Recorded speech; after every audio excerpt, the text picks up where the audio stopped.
चलिए फिर आज की टॉपिक स्टार्ट करते हैं। आज हम लोग वेक्टर के बहुत ही इंपॉर्टेंट टॉपिक को पढ़ने वाले हैं। यहाँ से जनरली आपको थोड़े से एडवांस लेवल में क्वेश्चन दिख सकते हैं, है ना। एक प्रीवियस ईयर का क्वेश्चन भी बताएंगे आपको और ये भी बताएंगे कि इसमें क्या इसका इम्पोर्टेंस है ना। हम लोग वेक्टर के टॉपिक क्यों पढ़ते हैं, ये सारी चीजें हम आपको बताएंगे। तो आज का जो टॉपिक है वो उसको स्टार्ट करते हैं। बोलते हैं रेक्टेंगुलर कंपोनेंट ऑफ वेक्टर, या इसको डायरेक्शन कोसाइन के नाम से भी आप जानते हैं, है ना। तो चलिए शुरू करते हैं। टॉपिक का नाम है डायरेक्शन कोसाइन या rectangular component of vector.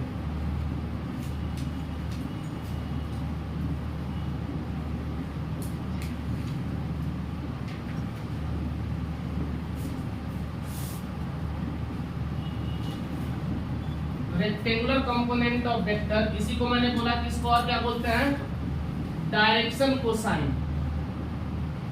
Direction cosine, है ना।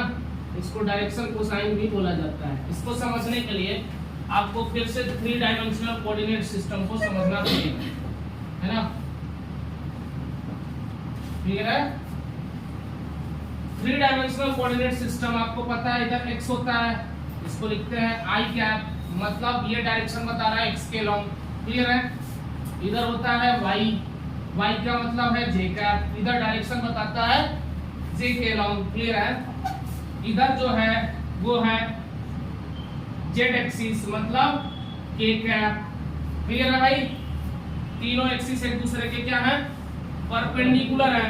बोलो, समझिएगा। डायरेक्शन कोसाइन कहता है कि इस इंडिविजुअल एक्सिस में अगर हम कोई एक वेक्टर स्पेस में ले लें, तो स्पेस में मतलब ये है हमारा, ध्यान से देखिएगा। मान लीजिए ये एक्स एक्सिस है, ये है वाई एक्सिस। इधर कर दे रहे हैं तो तुम फिर रोने लगोगे, तो उल्टा कर दिए, उल्टा कर दिए सर आप उल्टा कर दिए। देखिए मान लीजिए ये एक्स है, अभी ठीक है भाई, इसको दिक्कत हो रहा है। देखो ऐसे देखो, ऐसे देखो, x y z, ये दिख रहा है। वीडियो नहीं दिख रहा है, वीडियो में नहीं आ रहा। अच्छा वीडियो नहीं आ रहा, क्यों भाई ऐसा क्या कर रहा हूँ, वीडियो नहीं आ रहा। देखो ये x है, ये y है, ये अब एक स्पेस में इधर अगर हम कोई वेक्टर लेंगे, यहाँ यहाँ यहाँ, यहाँ से यहाँ, अगर ऐसा कोई वेक्टर लेंगे तो बताओ ना, इसका कोऑर्डिनेट अगर क्या होगा, x y z तीनों में होगा। एंगल क्या होगा, तीनों के साथ बनेगा, x के साथ बनेगा। ये x है, अगर ये y है तो y के साथ में भी कुछ ना कुछ इसका एंगल बनेगा। इतना नहीं दिख रहा है क्या हमको, तो पूरा वेक्टर ही दिख रहा है। ये वेक्टर है, x के साथ कुछ एंगल बना रहा है ना, कुछ y के साथ बना रहा है और कुछ z के साथ बना रहा है कि नहीं। तो बस यही बनाने की कोशिश करेंगे। ये एक्सिस क्लियर है, थोड़ा नया बनाते हैं थोड़ा सा, है ना। सेम इसी को बनाएंगे। ये है x, ये है z और ये है y। ये हो गया x, ये है y, ये है z। हमने बोला इसको i कैप, इसको बोला क्या बोला, j कैप, और इसको क्या बोला हमने, k कैप। देखिए मान लीजिए इधर हमारा कोई वेक्टर है, वेक्टर a। क्लियर है। let us assume a vector, है ना, in space which is makes an angle alpha with x axis, beta with y axis and gamma with z axis। मान लोगे कुछ ना कुछ एंगल होगा तो नाम तो मानना पड़ेगा ना दोस्त। तो नाम मान लो, इसके साथ मान लो अल्फा, और y के साथ मान लो एंगल बना रहा है बीटा, और z के साथ जो एंगल बनाएगा वो है गामा। क्लियर है। बोलो भाई, समझिएगा जरा। अगर ये कोई वेक्टर है ना, डायरेक्शन कोसाइन जनरली जो कहता है ना, उसको समझने के लिए थोड़ा सा आपको सब्र करना पड़ेगा। वो कहता है कि अगर अल्फा बीटा और गामा एक वेक्टर के साथ बनने वाले अगर एंगल्स हैं x respectively, x axis, y axis और z एक्सिस के साथ, तो cos square alpha plus cos square beta plus cos square gamma is equal to 1 होता है। ये कहना चाहता है। ये कॉस अल्फा को L बोला जाता है, कॉस बीटा को M बोला जाता है और कॉस गामा को N बोला जाता है। तो क्या वापस से इसको अगर हम स्क्वायर करेंगे तो L square plus M square plus N square बराबर 1 नहीं आएगा। तो ये दोनों रिजल्ट है जो आपको प्रूफ करने हैं कि कैसे आता है। क्लियर है बच्चे? मैंने बोला कि एक वेक्टर है, एक हमने वेक्टर एज्यूम किया स्पेस में जिसका इंक्लिनेशन x एक्सिस के साथ में अल्फा, y एक्सिस के साथ में बीटा और z एक्सिस के साथ में गामा है। क्लियर है? देखिएगा जरा। अब ये रिजल्ट कहता है कि cos square alpha plus cos square beta plus cos square gamma बराबर 1 होगा। इसी को डायरेक्शन कोसाइन कहा जाता है। क्लियर है? अब इसका प्रूफ अगर हमें चाहिए तो प्रूफ देखिए, प्रूफ देखिए, प्रूफ भाई दुनिया प्रमाण मांगती है। अब क्या कर रहे हो उससे कोई मतलब नहीं। अब तुम आए हो ना पढ़ने यहाँ पर, अब तुम्हारे रिश्तेदार रोज पूछेंगे, बगल वाले घर वाले, फिर आपका बेटा गया है पढ़ने, क्या हुआ उसका, है ना। रिजल्ट जब पेपर दोगे ना तब और पूछेंगे। हमको तो लग रहा है, देखो पहले वो अंदाजा भी लगा लेगा, कह रहे उसका नहीं होगा, यहाँ पर दिन भर आवारा की तरह घुमा करता था, ऐसा क्या तीर मार लेगा आपका लड़का या लड़की, है ना। लड़की को भी बोले नहीं तो लोगों को बुरा लग जाएगा। लेकिन चक्कर ये है कि जब आप थोड़ा सा अच्छा कर लोगे ना तो कहेगा अरे हमको पता था, आपका लड़का होशियार था। अगर तुम अच्छा नहीं करोगे तो क्या बोलेगा, अरे आपका लड़का से नहीं होता, हमसे पहले ही पूछ लिए होते, आप काहे भेज दिए उतना, समझे। आपकी लड़की से नहीं होगा, अरे काहे नहीं होगा, ऐसा क्या है कि नहीं होगा भाई। हाँ, जब हम कर सकते हैं तो तुम भी कर सकते हो। हम तो 8 क्लास तक एकदम गदैया बोल स्कूल में पढ़े हैं। गदैया बोल जानते हो, नहीं करना चाहिए सरकारी स्कूल में। 12 बजे के बाद तो कहीं पढ़ाई नहीं हुआ आज तक, है ना। मतलब 8 क्लास तक तो स्कूल का मतलब ही नहीं पता चला। सरकारी स्कूल में क्या पढ़ाई होता है आप लोगों को बहुत अच्छे से पता है ना। खिचड़ी बढ़ती है 12 बजे के बाद नहीं बढ़ती है। अरे गवर्नमेंट बीच में मुहैया निकाला था, हमारे टाइम में तो खिचड़ी मिलना शुरू हो गया, है ना। और उसके बाद हम लोग कभी पढ़ने गए ही नहीं। लंच के बाद सर लोग भी आते थे तो एक ही टीचर पता चल रहा है मैथ ही पढ़ा रहा है लगातार, शुरुआत के घंटी से लेके लंच तक मैथ पढ़ लिए। अगले दिन पता चला सोशल 4 घंटी पढ़ रहा है। ऐसे पढ़ाई होता था। और सर को मौका मिले तो बीच में सर सो भी रहे। कुछ अच्छे टीचर भी थे, उनके वजह से थोड़ा सोशल में इंटरेस्ट आता था, है ना। 1-2 सर है, जैसे एक अखिलेश सर है, हमें पढ़ाया है तो। लेकिन रियलिटी है कि सरकारी स्कूल में ऐसा नहीं कि पढ़ाई नहीं होती थी, सारे टीचर क्वालिफाइड अच्छे रहते हैं यार, नॉलेज तो रहता है, लेकिन वो टाइम एक तरह से वो नहीं देते, या एक तरह से कहिए कि बच्चे भी सिंसियर नहीं होते गवर्नमेंट स्कूल को लेके, इसलिए वो चाह के भी नहीं पढ़ाते। वो जाते हैं, सोते हैं, और कुछ सोने में भी एक्सपर्ट रहते हैं, है ना। एक सर सोते भी थे वहां पर, उनका नाम नहीं लेंगे।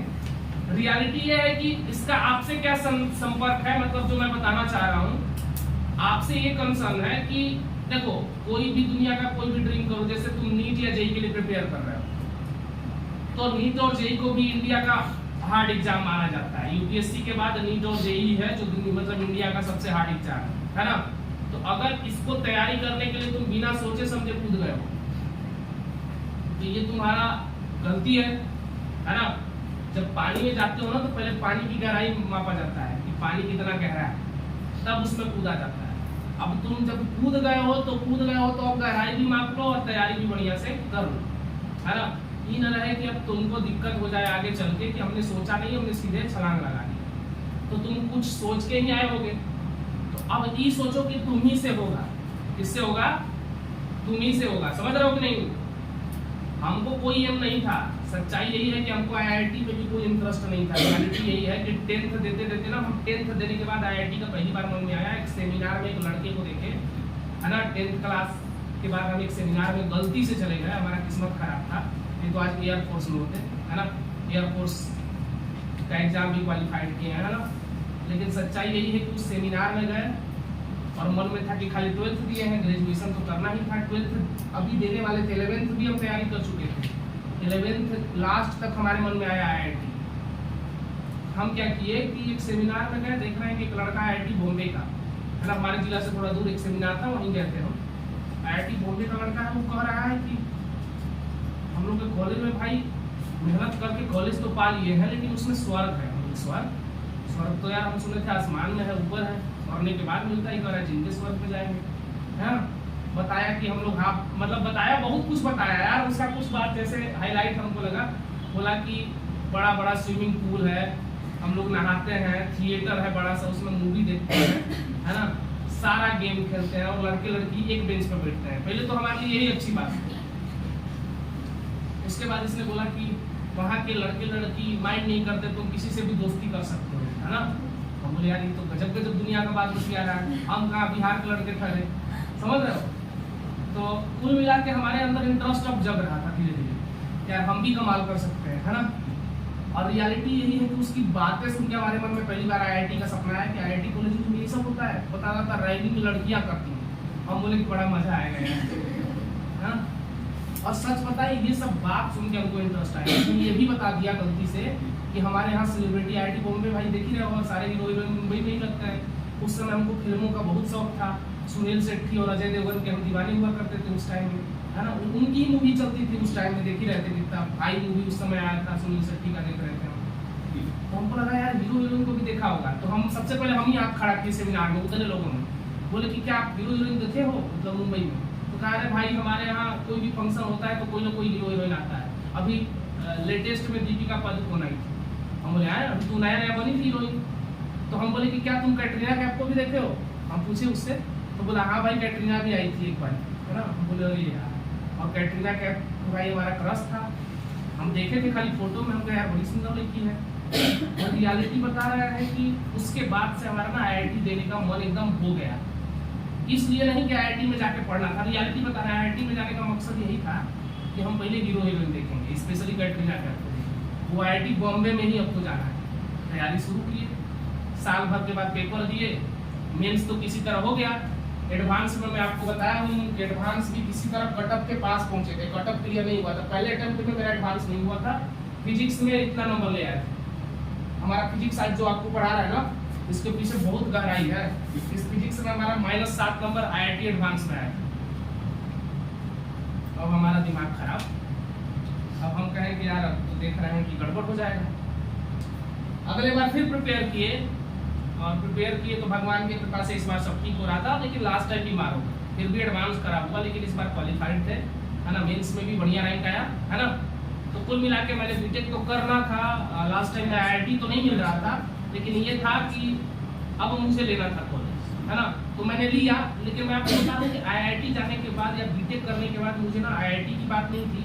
बीटेक करने के बाद मेरे मन में एक ही ख्याल आया कि जो फिजिक्स जैसे हमारा खराब सब्जेक्ट था, तो हमको ये था कि हमको उसको पहले अच्छा करना है। तो फिजिक्स में हम इतना ध्यान देते कि फिजिक्स में सबसे ज़्यादा स्कोर किए थे लास्ट टाइम। और रियलिटी है कि आप जब तक अपनी कमजोरी को अपना स्ट्रेंथ नहीं बना लोगे ना, दुनिया उसी को पिंच करेगी। ये बात, इस कहानी का तात्पर्य ये था कि अगर आप अपनी कमजोरी को अपना स्ट्रेंथ नहीं बना लोगे ना, अगर दुनिया जान जाएगी कि आप किस पॉइंट पे कमजोर हो, तो उसी पे पिंच करती है दुनिया, है ना। समझ रहे हो। तो इसीलिए फिर हम कॉलेज में गए, सारा खेल बदल गया। कब कैटरीना कैफ हमारे दिमाग से निकल गई, कब उसका शादी हो गया, पता नहीं चला, है ना। लेकिन रियलिटी है कि आने का जो इस लाइन में सपना था, वो खाली पढ़ने के मकसद तो नहीं था, बिल्कुल खाली हीरो हीरोइन देखने का मकसद। और आज इस मुकाम पे आ गए कि अब पढ़ा रहा है ना। एक बार गए भी थे मुंबई कैटरीना कैफ को देखने के लिए, पूरा 6 महीना छानबीन किए, कहीं नहीं मिली हमसे, है ना। फिर चले आए। तो चलो अपने टॉपिक पे वापस आते हैं, है ना। और टॉपिक पे मैं आपको ये बताऊंगा कि ये आपको प्रूफ करना है, क्लियर है। देखिए, एक मैंने बोला a cos अल्फा, इधर वाला कंपोनेंट अगर देखेंगे आप हो जाएगा कि नहीं। a का कंपोनेंट x के लॉन्ग क्या होगा, a cos अल्फा होगा कि नहीं। a का कंपोनेंट अगर y के लॉन्ग पूछेंगे, अगर ये बीटा कंपोनेंट एंगल है इसके साथ, तो a cos बीटा होगा कि नहीं। z के लॉन्ग पूछेंगे तो क्या होगा, a cos गामा होगा कि नहीं। देखो याद रखो, इसको समझने के लिए एक ट्रायंगल से समझा देते हैं। अगर ये कोई वेक्टर है, यहाँ से परपेंडिकुलर डाल लो, और ये यहाँ पे 90 डिग्री बना, जिसके साथ एंगल रहता है ना, उसके साथ हमेशा कॉस का कंपोनेंट आता है। एकदम दिमाग में रखना, नहीं यकीन हो रहा है देख भी लो। अगर मैं cos थीटा लिखता तो cos थीटा क्या होता है, बेस की वैल्यू कुछ भी मान लो, OM मान लो, OM बेस है, अपॉन में हाइपोटेनस क्या है A, तो OM की वैल्यू A cos थीटा आई कि नहीं आई, बोलो देख के वहां से। तो जिसके साथ एंगल रहता है उसके साथ cos का कंपोनेंट आता है, इधर वाला कंपोनेंट को क्या हम AX बोल सकते हैं, x के लॉन्ग, क्या बोलेंगे इसको, A वाले कंपोनेंट को अल्फा अगर है तो A cos अल्फा बोलेंगे कि नहीं, बताओ ना, बोलेंगे। सिमिलरली अगर ये A है और इसके साथ बीटा एंगल है, इसी के साथ बीटा है, याद रखना, अगर मैं अल्फा के टर्म में लिखना चाहता तो बेशक इसको A sin अल्फा लिखता, लेकिन चूंकि अगर बीटा के फॉर्म में लिखना है तो क्या लिखूंगा, A cos, क्लियर है भाई, बोलो। और देखो अगर वही गामा के बारे में अगर बात करें तो A का गामा के साथ जो बनेगा वो क्या बनेगा, A cos, क्लियर है भाई, बोलो ना। तो ये वाला जो कंपोनेंट है क्या है, वो A का Y कंपोनेंट नहीं है ना, और क्या ये A का Z कंपोनेंट नहीं है, बोलो ना भाई, क्लियर है। तो क्या हम बराबर लिख दो, ये इसके बराबर है, ये इसके बराबर, क्लियर है। यानी x कंपोनेंट A का A cos alpha, y component A का A cos beta, z component A का A cos गामा, क्लियर है। मतलब हमें पता चल गया, प्रूफ में आ जाओ, देखो हमें पता चला कि AX बराबर जो है वो है A cos अल्फा, बोलो cos अल्फा बराबर क्या हो जाएगा, AX अपॉन में A होगा कि नहीं, बताओ। सिमिलरली cos बीटा अगर लिखेंगे तो हम क्या लिख सकते हैं, AY अपॉन में A लिख सकते हैं, क्या A लिख सकते हैं। और इसी तरह से cos गामा को क्या लिख सकते हैं भाई, बोलो ना, AZ अपॉन में A। चलो अब समझते हैं थोड़ा सा, अगर कोई वेक्टर है तो उसका कार्टेशियन फॉर्म में ये x के लॉन्ग, y के लॉन्ग और z के लॉन्ग किसी वेक्टर को कार्टेशियन फॉर्म में लिखना है, तो मैंने कार्टेशियन फॉर्म में लिखना आपको सिखाया था, कुछ ही दिन पहले की बात है, 2 या 3 दिन पहले मैंने बताया था कि अगर कोई वेक्टर है उसको कार्टेशियन फॉर्म में लिखना है तो लिखेंगे, जितने भी उसके कंपोनेंट रहेंगे सबको लिख देंगे। तो x में कंपोनेंट है तो उसको ax बोलेंगे कि नहीं, और वो किसके लॉन्ग है, x के लॉन्ग है तो i कैप लिखेंगे। उसके बाद ay को किधर लिखेंगे, j के लॉन्ग, az को किधर लिखेंगे, k के लॉन्ग। ये है कार्टेशियन फॉर्म ऑफ वेक्टर, बोलिए बोलिए। एक बात और बताइए हम, कि अगर मैं इसका मॉड ले लेता तो क्या इसका भी मॉड हो जाएगा, तो a का मॉड मतलब a का मॉड मतलब a बराबर इसका भी मॉड, बोलिए ना। तो मॉड मतलब खाली मैग्नीट्यूड से है, डायरेक्शन से नहीं है, मॉड मतलब खाली इसके मैग्नीट्यूड से है, बोलिए। कोई समस्या परेशानी, कोई दिक्कत भी नहीं होगा, चलिए। a का मॉड हमें a देगा कि नहीं देगा, अब इसका पूरा का अगर मॉड लेंगे बच्चे और ये तीनों कंपोनेंट एक दूसरे के परपेंडिकुलर है तो जरा बताएंगे कि इसको हम लिख सकते हैं a स्क्वायर बराबर, अगर मैं लिखता तो इसको क्या लिखता, बोलो ना, ax square plus ay square plus az square, यही तो लिखते भाई, बोलो ना। जरा और देख के बताओ कि ax अपॉन में a का स्क्वायर प्लस ay अपॉन में a का स्क्वायर प्लस az अपॉन में z का, सॉरी a का स्क्वायर हो सकता है कि नहीं, इतना नहीं लिख सकते क्या, इस a स्क्वायर से दोनों तरफ डिवाइड कर देते तो यही मिलता ना, लिख लो, dividing both side by a square, कर सकते हो कि नहीं बताओ। a स्क्वायर से अगर आप दोनों तरफ यहाँ पे a स्क्वायर से डिवाइड करोगे 1 मिल गया, यहाँ a स्क्वायर से पूरे में डिवाइड करोगे तो बारी बारी से सब में डिवाइड होगा कि नहीं होगा, बोलो भैया, हो गया।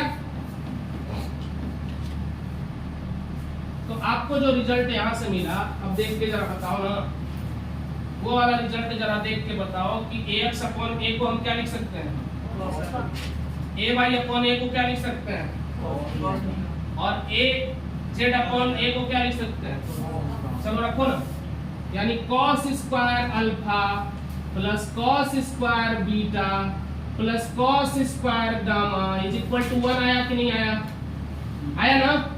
इसी को चाहो तो l square plus m square plus n square बराबर भी 1 बोल सकते हो, ये याद रखो। क्लियर है। आपसे जो क्वेश्चन पूछा था एक बार ही सेम क्वेश्चन, इसी पे मेंस में जो क्वेश्चन पूछा था थोड़ा सा देख लो।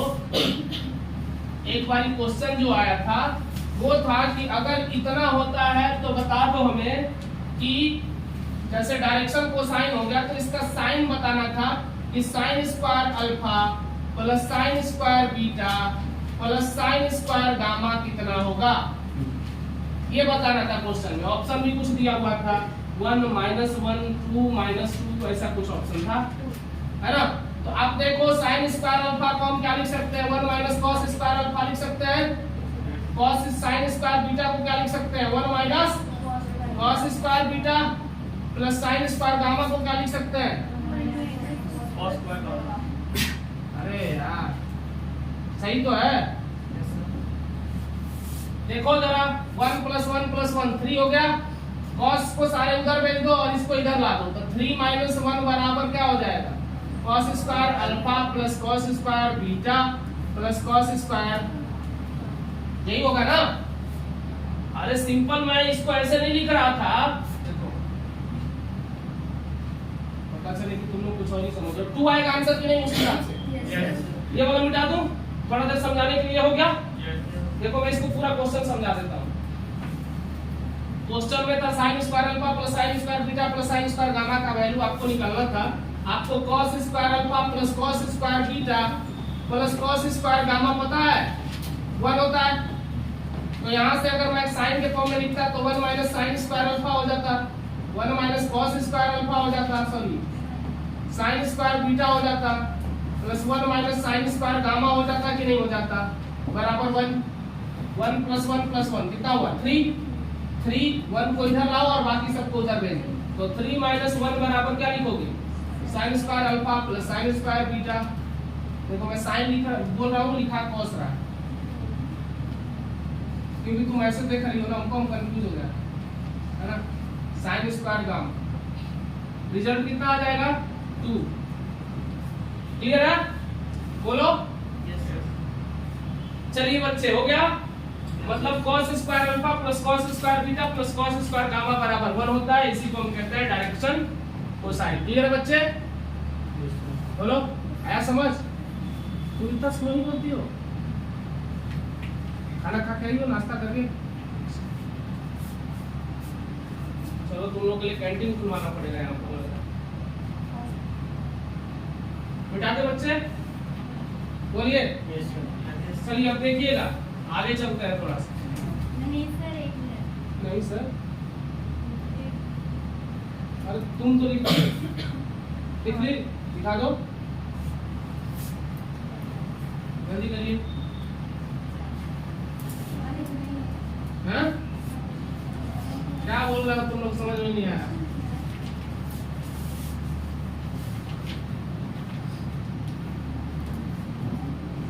एक हमारे साथ एक लड़का रहता था रूम में, है ना, पटना की बात है, तो वो दाल चावल के साथ गुड़ खाता था, दाल चावल और गुड़, सुने हो तुम लोग। और तुम लोग के साथ वैसा कोई है जो दाल चावल पे मिठाई खाता हो, मैंगो तो हम सुने हैं, आम लोग खाते हैं, ये तो मेरे को पता है। दाल चावल के साथ गुड़, वो पहली बार खतरनाक लड़का था, दाल चावल के साथ गुड़ खाता था। एक दिन दही में गुड़ खाता था। अरे दही में गुड़ तो खा सकते हो ना यार, दाल चावल पे इतना गुड़ का ढोका रखता था, साथ में ऐसे काट के खाता था बीच में। और वो मेरा पार्टनर तो नहीं था, मेरे रूम के बगल वाले रूम में रहता था। मैं गांव से गुड़ लाता था, मैं कैसे जानूं, तो बोलता था भाई तेरा गुड़ बड़ा अच्छा लगता है, मैंने दाल चावल बनाया है, थोड़ा गुड़ दे दे, मैं दे देता था। तो मैं बोला कि गुड़ क्या करता है। मैं एक दिन देखने गया, मैं बैठा ही था रूम में, तो मैं देख रहा हूँ कि दाल चावल खा रहा है, उसके साथ गुड़ काट रहा है। हमने बोला यार ये तो खतरनाक इंसान है। एक दिन, अब हमारा रूम जैसे पहले पड़ता था, उसका पीछे पड़ता था घर।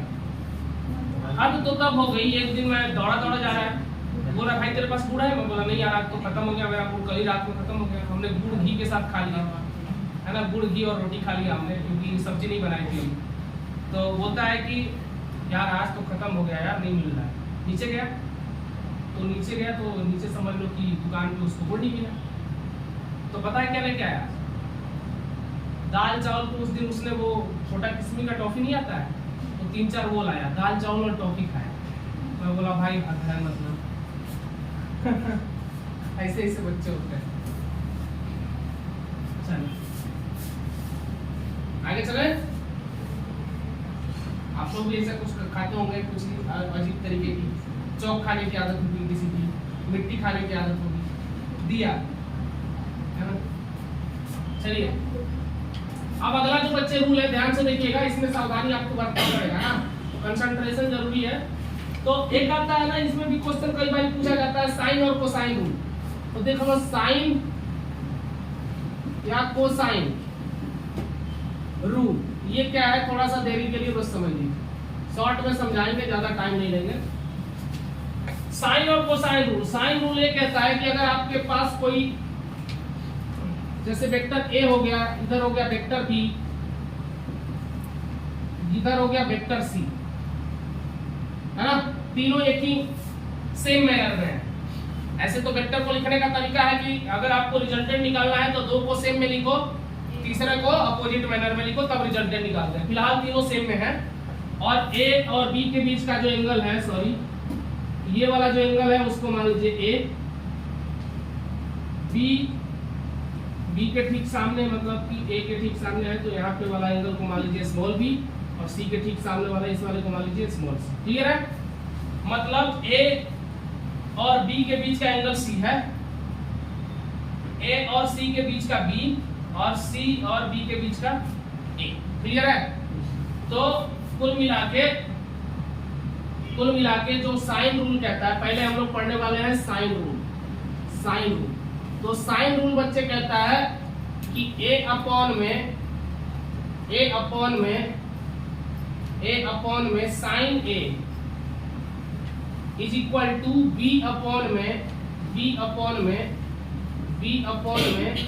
Sign B. क्लियर है? Is equal to C upon में साइन सी। ये कहता है साइन रूल। मतलब आपको इसका कंपोनेंट का जो भी रहेगा, आपको मैग्नीट्यूड, ये वेक्टर फॉर्म में नहीं चलेगा, आप चाहो तो इसका खाली मैग्नीट्यूड रख लो, है ना।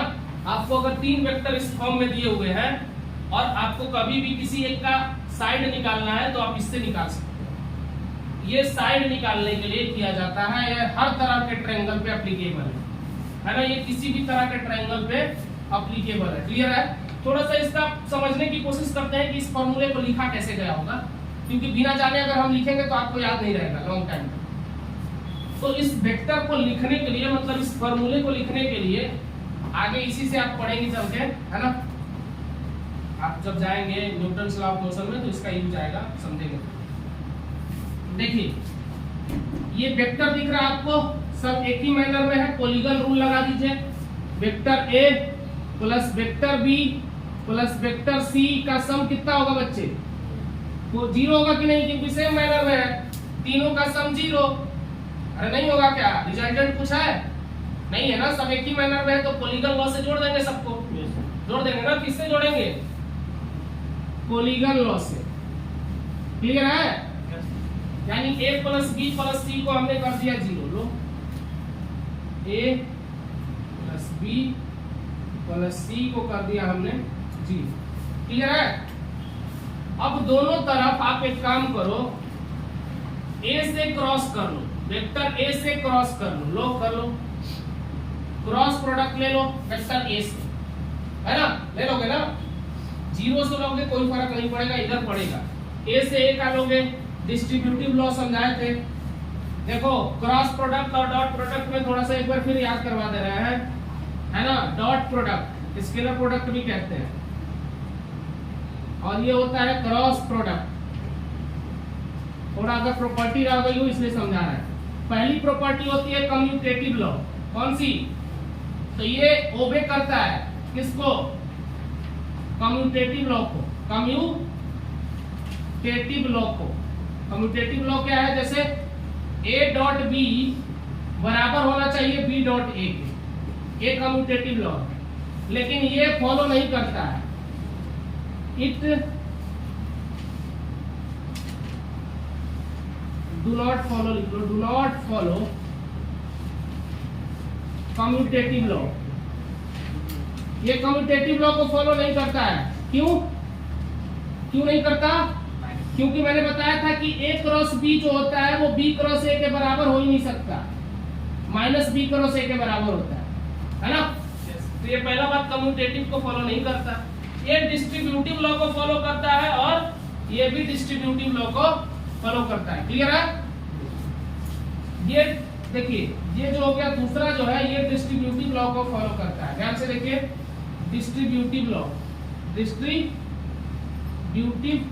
लॉ, ये डिस्ट्रीब्यूटिव लॉ क्या करता है? जैसे A का अगर मैं डॉट ले लूं किसके साथ? B प्लस C के साथ, तो क्या आता है? A डॉट B आता है प्लस A डॉट C आता है। क्लियर है? A भी डिस्ट्रीब्यूटिव लॉ को फॉलो करता है। Follow distributive law.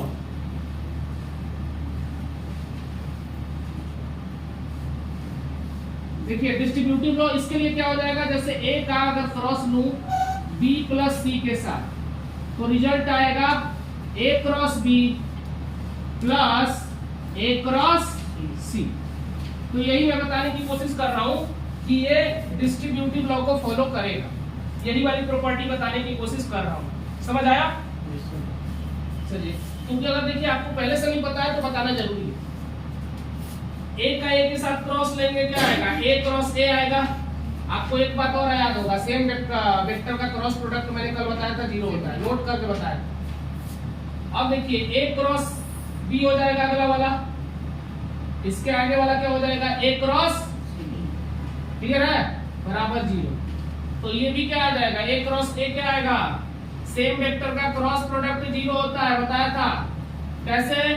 Vector A B इधर, वेक्टर A B इधर, angle 0 degree, A cross B, A B sin theta, sin 0 0, है ना? है समझ? अब उसको मना कर दिया तो देख ही नहीं रहे, बोर्ड पे तो देखो। A क्रॉस A क्या होता है बच्चे? 0। A cross B plus A cross C क्या आ जाएगा? A cross B plus A cross C क्या आएगा बच्चे? 0 आएगा कि नहीं? बताओ ना।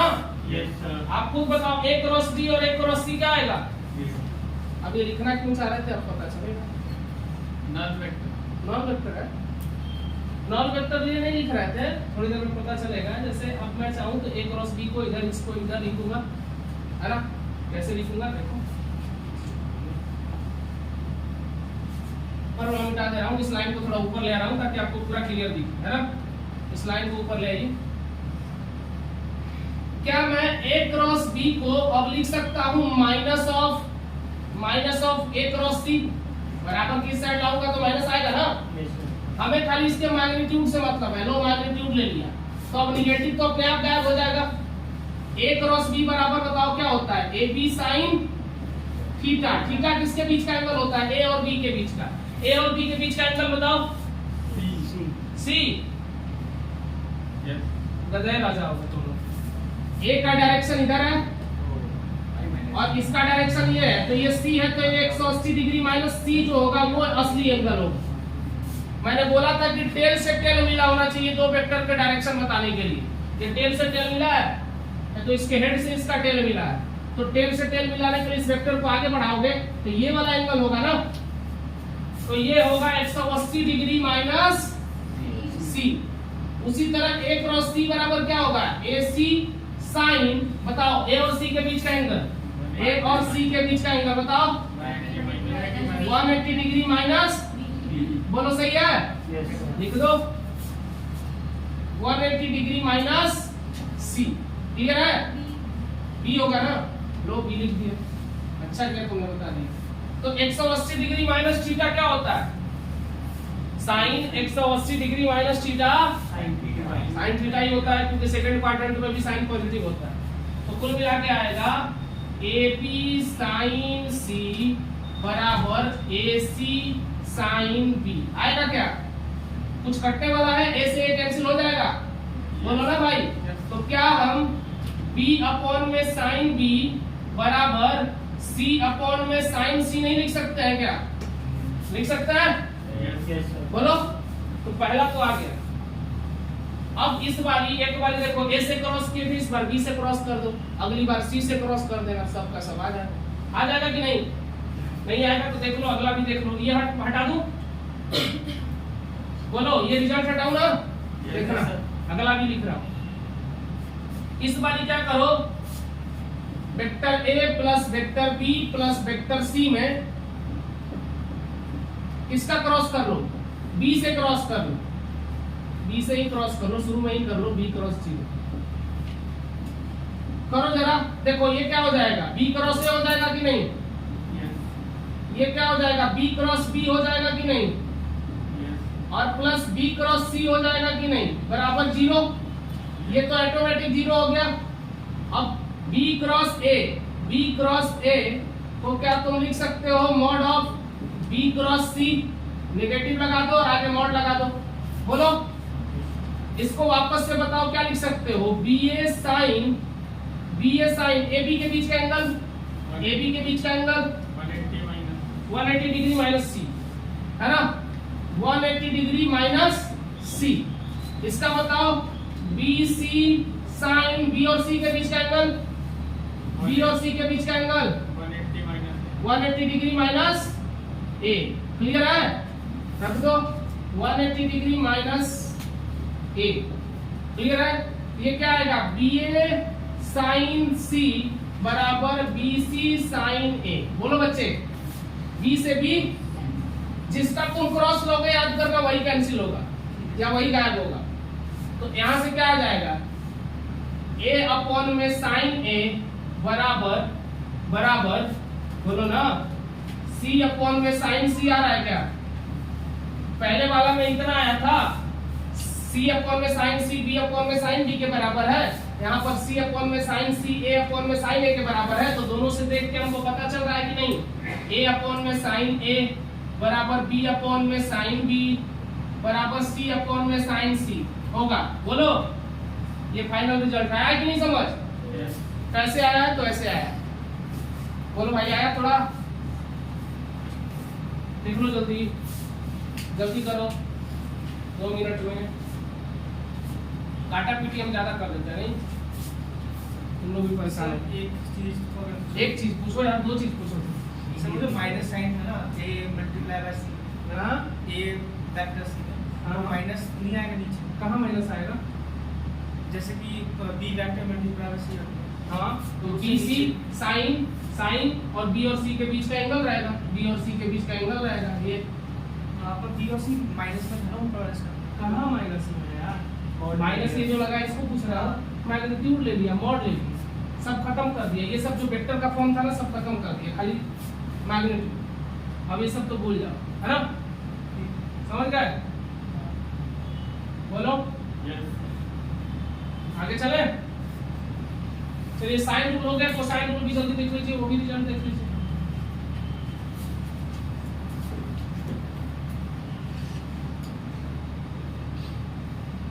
साइन है, साइन बी साइन सी आपने देख लिया। अब कॉस है, कॉस बी कॉस सी देखिए।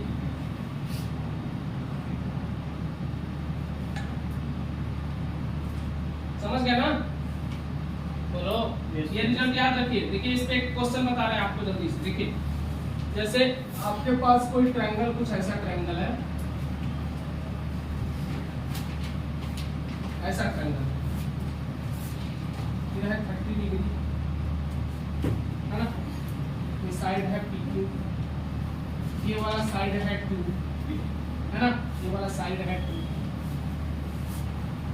बोलो, आपको बताना ये है कि PQ की वैल्यू कितनी है, बता दोगे? अरे 2 है ये, तो ये 30 है, तो ये 60 होगा, क्योंकि ये राइट एंगल ट्रायंगल है। तो 2 अपॉन में साइन 60 लिख सकते हैं, बराबर PQ अपॉन में साइन 30। बस यहीं से बन जाएगा, देखो ना। 2 अपॉन में साइन 60 कितना होता है, √3/2, है ना? बराबर PQ अपॉन में साइन 30 कितना होता है, 1/2, 2 से 2 कैंसिल, पी क्यू की वैल्यू कितनी आ गई 2/√3। इतना आसान हो जाएगा इसके जानने से, इसके पढ़ने से। समझ में आया? बोलो भाई। Yes, yes, sir. चलो मिटा दूं, इससे ज्यादा टाइम नहीं दे सकते और भी टॉपिक है ना। आज अगर वो एक भी टॉपिक मिस हो जाएगा तो मुझे क्या लगता है कि बाद में याद नहीं रहता। तो अभी आपको कम से कम मुझे लगता है 3-4 टॉपिक पढ़ाने हैं। टाइम बताओ। 10:30। चलो अभी आधे घंटा है बहुत।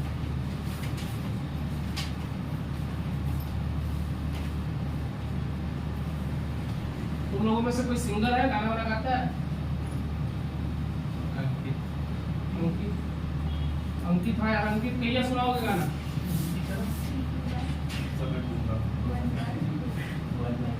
जो भी गाना सुनाएगा, देखो यहाँ का नहीं गाना सुनना है, हमारे जिला का। जब लगावे लो लिपस्टिक, अगर कोई याद करके आएगा तो हम सुनेंगे, है ना। अच्छा, अभी कुछ दिन पहले चल रहा था ले लो पुदीना, नहीं सुने हो तुम लोग? अरे लॉलीपॉप ला तो तुम लोग जरूर सुने होगे, नहीं सुने हो? सुने तो था, पूरा नहीं सुनने के कोई जिम्मत नहीं, बीच में सुना, तब तक आगे बढ़े। आगे चले। कोसाइन रूल देखो बच्चे, कोसाइन रूल। ये कोसाइन रूल क्या कहता है, ध्यान से देखिएगा। कोसाइन रूल जो कहता है ना,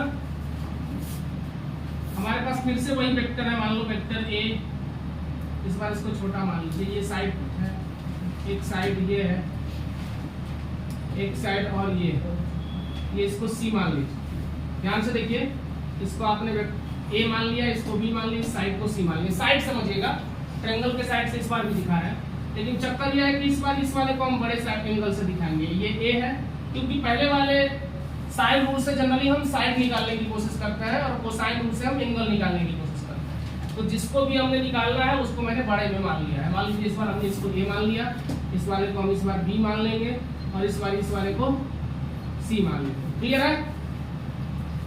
अब आपको बताना है जो कोसाइन रूल आता है वो है साइन, कोसाइन का मतलब कॉस, कॉस ए बराबर कॉस बी बराबर कॉस सी बराबर। देखिए मैं लिखने का तरीका बता देता हूँ, सीधे रिजल्ट याद रखिएगा, आपको दिक्कत नहीं होगा।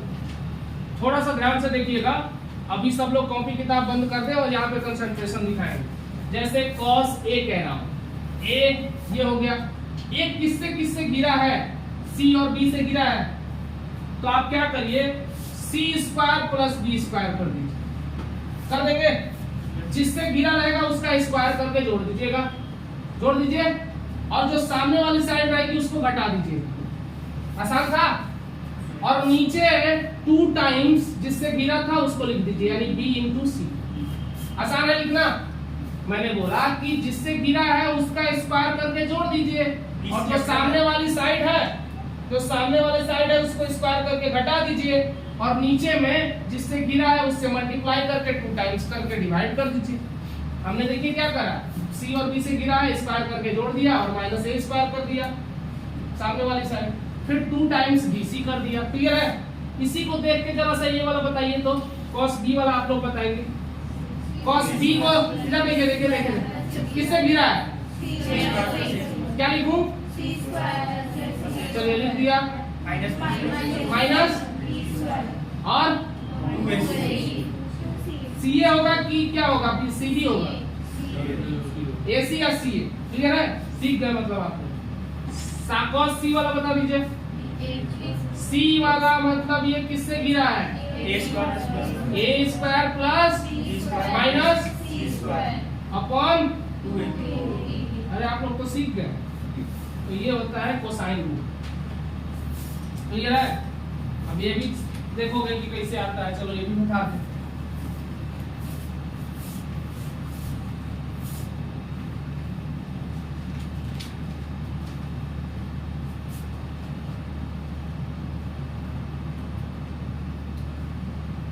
घर पे पढ़ो बहुत, है ना, अच्छे लेवल के क्वेश्चन करिए। एससी वर्मा भाई एक बार लगा लो, आज रात का टाइम है तुम्हारे पास, है ना। आज रात का थोड़ा, कल आधे पौन घंटे डिस्कशन करेंगे, फिर आगे के चैप्टर शुरू हो जाए, है ना। तो अब तुम लोग ये डिसाइड कर लो काइनेमेटिक्स पढ़ना है कि इलेक्ट्रोस्टैटिक। काइनेमेटिक, चलो कोई चक्कर नहीं।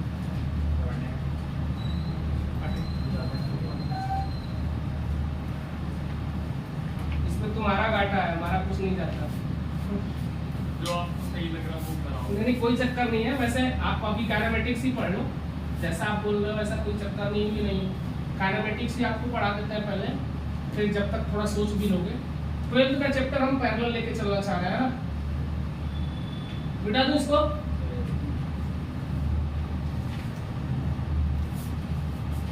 प्रॉपर हो गई थोड़ी, आप शुरू से थोड़ी शुरू कर रहे हैं।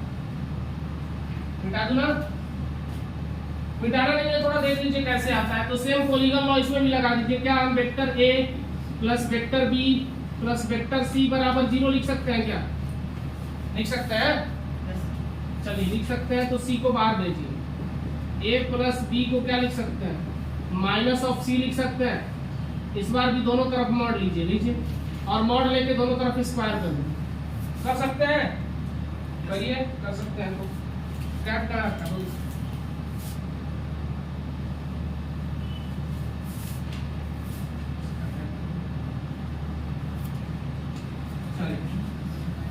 स्क्वायर करिए तो क्या आएगा?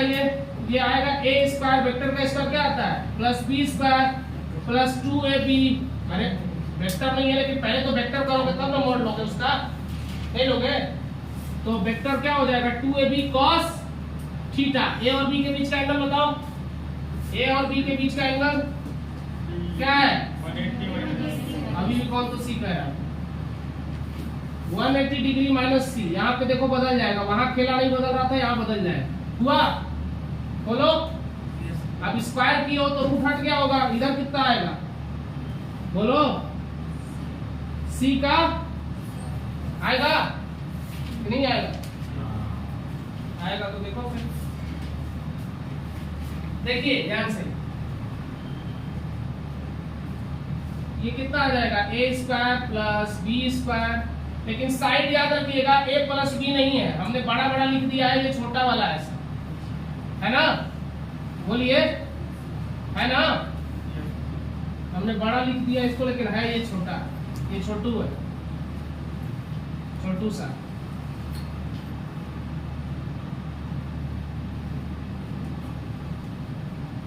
क्लियर है? तो ये क्या आएगा? a square plus b square. अब बताइए cos 180 degree minus theta, second quadrant में cos नेगेटिव होता है, इस वजह से आ जाएगा माइनस थीटा, यानी माइनस 2ab cos c आ जाएगा। क्लियर है?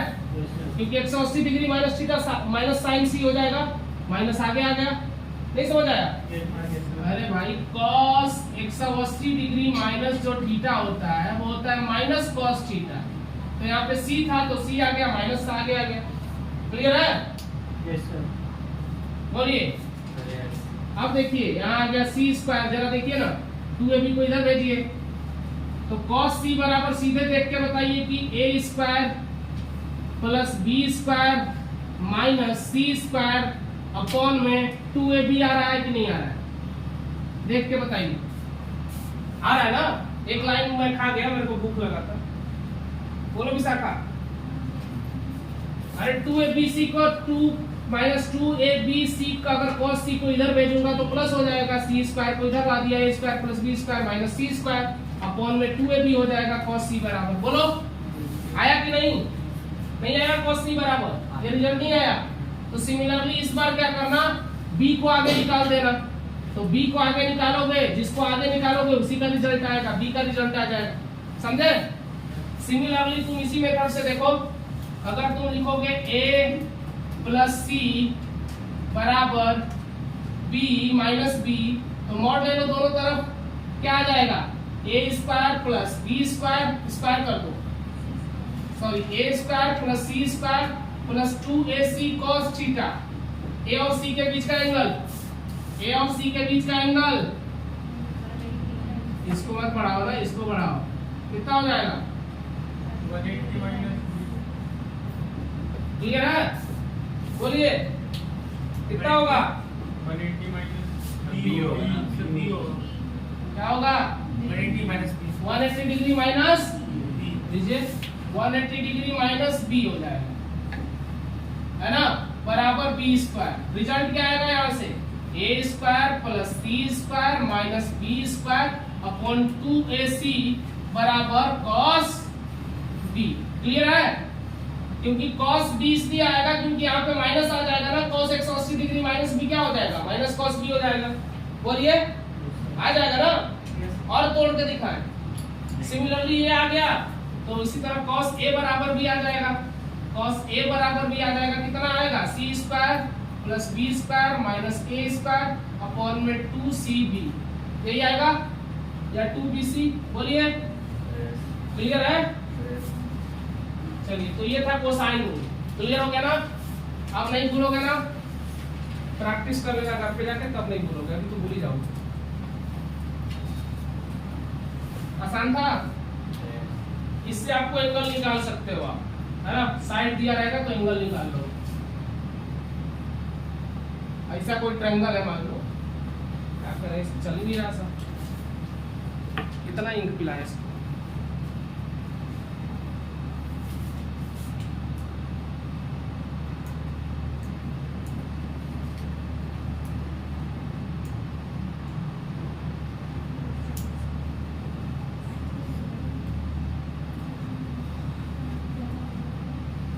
खूब सारा पिला दिए। ऐसे ए का भी निकालना है, ऐसे ए का भी निकालना है। हाँ, इसमें जनरली एंगल्स निकालते हो आप। जैसे अगर आपके पास कोई ट्रायंगल है ऐसा, है ना, ध्यान से देखो, और आपको बोल दिया कि इसकी वैल्यू मान लो सी की वैल्यू फाइंड करो, आपको ये साइड दे दिया, ये साइड दे दिया 2 और ये दे दिया 4, है ना, और ये दे दिया 3। क्लियर है? और आपसे बोल दिया कि एंगल सी की वैल्यू फाइंड करो, तो नहीं कर लोगे? कर लोगे ना? ये तभी वैलिड होगा जब ये वेक्टर फॉर्म में होगा। अरे भाई, ट्रायंगल के लिए भी वैलिड है, तो ट्रायंगल क्या करते हैं ना, कंपेयर कर लेते हैं वेक्टर के साइड से। यहाँ पे सारा टर्म स्केलर हो जाता है बाद में, देखो। तो याद रखना वेक्टर के फॉर्म में ही दिया रहेगा, लेकिन अब तुमको मेथड ये लगाना है ना। तो लगाओगे, क्या करोगे, बोला था मैंने कि अगर आपको जो एंगल निकालना है, जैसे cos c निकालना है, तो जिससे गिरा है उसका स्क्वायर करोगे, 2 का स्क्वायर 4, 4 का स्क्वायर 16, 16 में से इसका स्क्वायर करो 9 अपॉन में 2 इंटू 4 इंटू 2, है ना, यही आता था। क्या आएगा ऊपर, बोलो ना, 16 4 20 में से 9 घटा कितना आया, 11, और ये कितना आया 16। तो cos c बराबर आ गया 16, c बराबर cos इनवर्स 11/16, ये आंसर आ गया। आसान है? तो इस तरीके से निकाल सकते हो, इसका ये फायदा है। जल्दी कर लो भैया, मिटा दूं। अब लास्ट एक टॉपिक है, जल्दी से देख लो, उसके बाद छोड़ दो।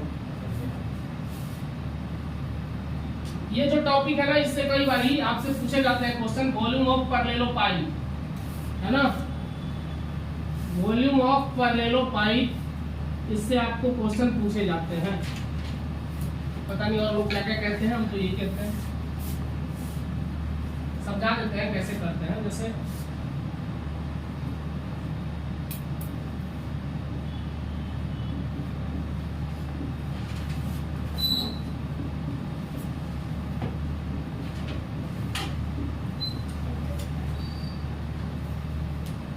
वॉल्यूम ऑफ पैरेललोपाइड, ये है क्या, ध्यान से देखिएगा। वॉल्यूम ऑफ पैरेललोपाइड है क्या, ध्यान से देखिए, ये है क्या, कुछ भी नहीं है।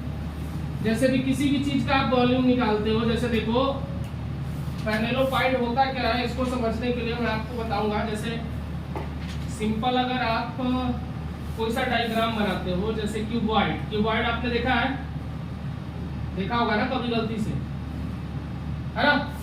इस क्यूबॉइड को इनिशियली अपने ये ओरिजिनल फेज में है, थोड़ा सा इसको क्या करो ना, इंक्लाइन कर दो या थोड़ा सा इसको दबा दो। जैसे ही ऊपर से दबाओगे, कार्टून वगैरह देखा आपने, जूता वगैरह या डिब्बे का कार्टून जो होता है, मिठाई का कार्टून जो भी, अगर आप उसको दबाते हो तो एक साइड से बेंट होने लगता है, ये थोड़ा सा ऐसे इंक्लाइन हो जाएगा, थोड़ा सा ऐसे इंक्लाइन हो जाएगा।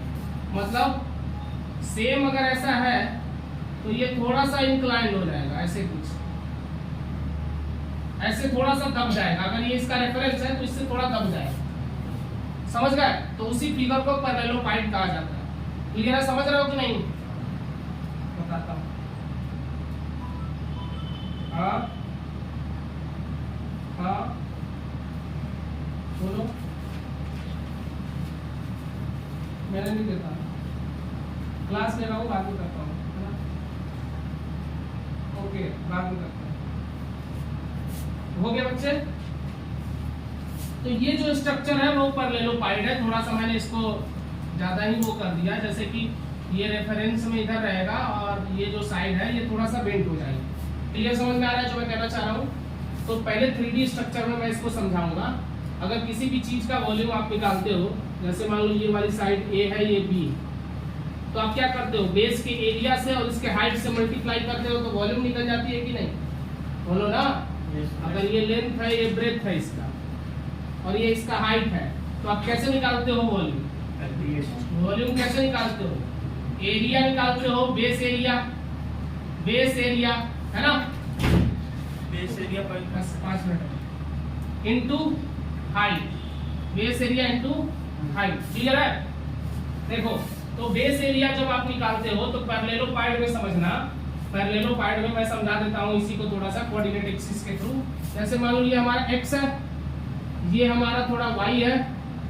हमारा डायग्राम भाई बहुत खतरनाक है बचपन से, है ना? तुम लोग बढ़िया बनाते होगे। ये मान लो मेरा z, इसमें थोड़ा सा हम समझाने की आपको कोशिश कर रहे हैं, थोड़ा बेंड से हो जाएगा। ये मान लीजिए कहीं ऐसा हो रहा है ना, ऐसा हो रहा है। इतना खतरनाक बना रहा है कि हम ही को नहीं समझना है ना? एक काम करें, सिंपल वाला बना दे, सिंपल वाला बना दे। बोलो, सिंपल मतलब सीधा वाला पहले बना देते हैं, फिर उसको आगे कर देंगे। ये मान लो, समझना थोड़ा सा समझाने के लिए है, वैसे तो ये थोड़ा बेंट हो गया। अगर मैं ये थोड़ा मान के चल रहा है कि ये थोड़ा इंक्लाइंड है, ये वाली साइड L है, इसको A से मान लो मैंने लिख दिया, इसको मैंने B से लिख दिया, है ना? और ये जो हमारा जो साइड है थोड़ा सा इंक्लाइंड होने की वजह से क्या होगा ना कि ये वाली जो पोर्शन है वो थोड़ी सी ऐसे चली जाएगी कि नहीं? अगर इंक्लाइंड होगी तो ये वाली साइड मान लो C। क्लियर है? बोलो ना भाई। इसको इधर इंक्लाइंड कर दो या इसको इधर इंक्लाइंड कर दो। देखो जरा, अगर मैं C कह रहा हूं कि रेफरेंस से थीटा इंक्लाइंड है, C जो है अगर रेफरेंस से थीटा इंक्लाइंड है तो इसका हाइट क्या हो जाएगा? C cos थीटा होगा कि नहीं? बता दो। हो जाएगा। लेंथ A है, ब्रेथ B है, लेकिन जो हाइट है, हाइट ही असर करेगा ना भाई। जब किसी चीज को कॉपी करना जरा, मान लो ये पैरेललोग्राम है, इसको अगर तुम बेंट करोगे, जैसे ये पैरेललोग्राम में समझना है कि स्ट्रक्चर है, तो बेंट करोगे तो इसके हाइट पे ही असर आएगा ना, हाइट ही इंक्लाइंड होगा ना। मोटी बुक है किसी के पास? कैसे समझा? मोटी बुक है, इसको समझा ही देते हैं भाई। लेंथ और ब्रेथ में ज्यादा फर्क नहीं आएगा। यही देखो ना, हाइट ही झुका हुआ है कि नहीं, यहाँ पर इसका हाइट ही झुका हुआ है कि नहीं है? बोलो ना। तो अगर ये मान लो ये वाली साइड थोड़ी सी इंक्लाइंड है, ये थीटा एंगल है, तो ये जाहिर सी बात है अगर ये C साइड है तो ये वाला C cos थीटा होगा कि नहीं? सिंपल बताओ ना, बोलो। तो इस वजह से अगर मैं वॉल्यूम लिखना चाहूंगा तो वॉल्यूम इसका क्या होगा? Base area into height. तो याद रखना, बेस एरिया जो है वो कितना है इसका? AB, है ना? क्या है? तो आपको क्या करना है, बेस एरिया लेने के लिए A से B की तरफ जाना है, क्योंकि A और B वेक्टर फॉर्म में मिलेंगे आपको। किस फॉर्म में मिलेंगे? ये वेक्टर हो जाएगा A वेक्टर हो जाएगा B। तो दो वेक्टर का अगर आपको पूरा प्लेन एरिया निकालना है तो आप क्रॉस निकालते हो कि नहीं? क्रॉस प्रोडक्ट एरिया का डायरेक्शन बताता है, याद रखना, बताए थे राइट हैंड रूल में। A क्रॉस B लेते हो तो प्लेन के परपेंडिकुलर, मतलब हमें क्रॉस प्रोडक्ट लेना पड़ेगा, तब हमें A और B का पूरा बेस एरिया मिलेगा। समझ रहे हो कि नहीं? A से B की तरफ डायरेक्शन जो होगा एरिया का डायरेक्शन बताएगा। एरिया भी वेक्टर होता है ना? क्लियर है?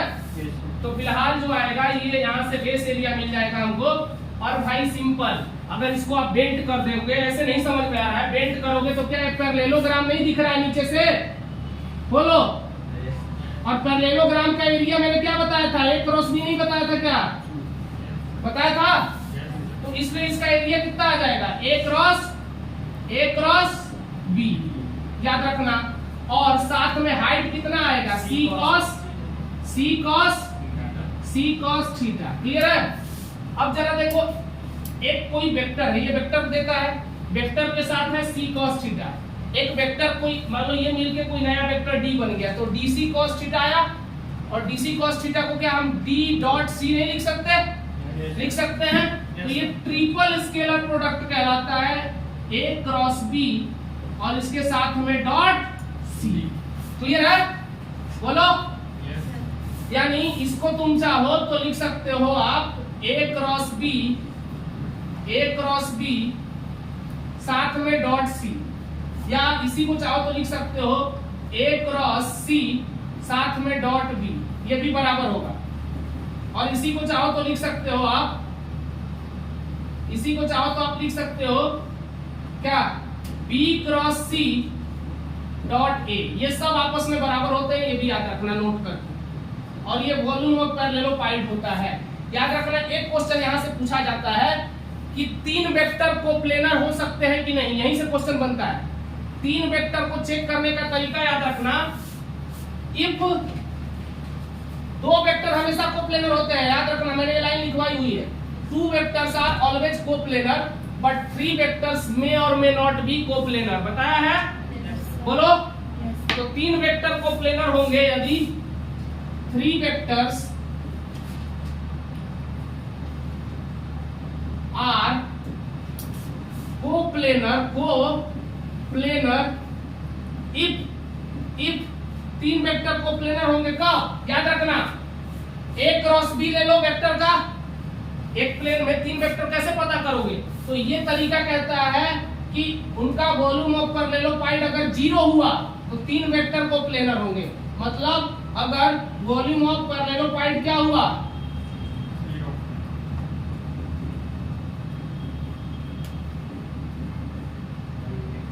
अगर जीरो हुआ तो हम बोलेंगे कि थ्री वेक्टर क्या है, कोप्लेनर है।